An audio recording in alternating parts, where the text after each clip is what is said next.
ওম প্রিয় দর্শক, আমাদের ধান ক্ষেত ইয়ার আগের ভিডিওতে আমি ধান ক্ষেত দেখাইছিলাম। মোটামুটি ধান বাড়াই নাই অবস্থা, কিন্তু এইবার আমি আপনাকে ধান ক্ষেত দেখাইতেছি। এই যে মোটামুটি আনের ধান প্রায় বেরিয়েছে, প্রায় হিঞ্জাগুলা বাইরেছে। কিন্তু এবার ধান মানুষের অত যে হিসেবে হওয়া লাগছিল, যাওয়া বছর যে এরকম হয়েছিল এরকম হয় নাই আর কি। মোটামুটি তবু আল্লাহ যা দিচ্ছে আল্লাহর উপরে সন্তুষ্ট থাকা লাগবো। তো মোটামুটি ভালোই হয়েছে আর কি। তো ওরাক চকের ধান সুন্দর হয়েছে মাশাআল্লাহ। আল্লাহ যেখানে দেয় ওখানেই সন্তুষ্ট থাকা লাগবো। তাই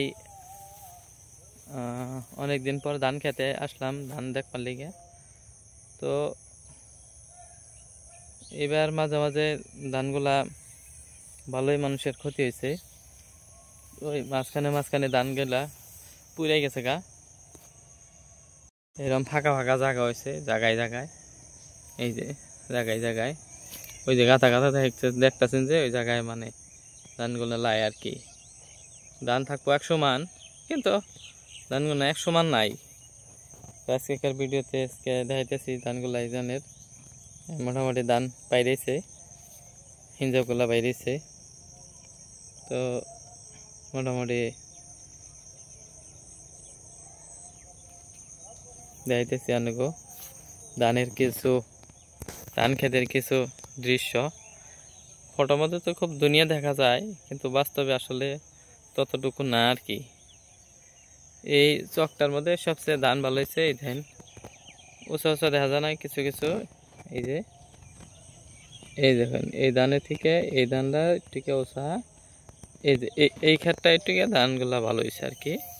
মোটামুটি এই ক্ষেতটার মধ্যে ধান ভালো হয়েছে, অনেক যত্ন করে তো উনি, বাড়িতেই থাকে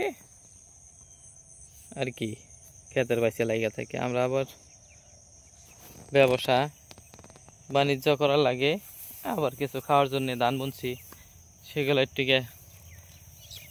দেখা লাগে। মোটামুটি আল্লাহ যা দিচ্ছে ওয়াতেই সন্তুষ্ট আর কি। এই যে এখানে অনেক জায়গা নাই আর কি ধান।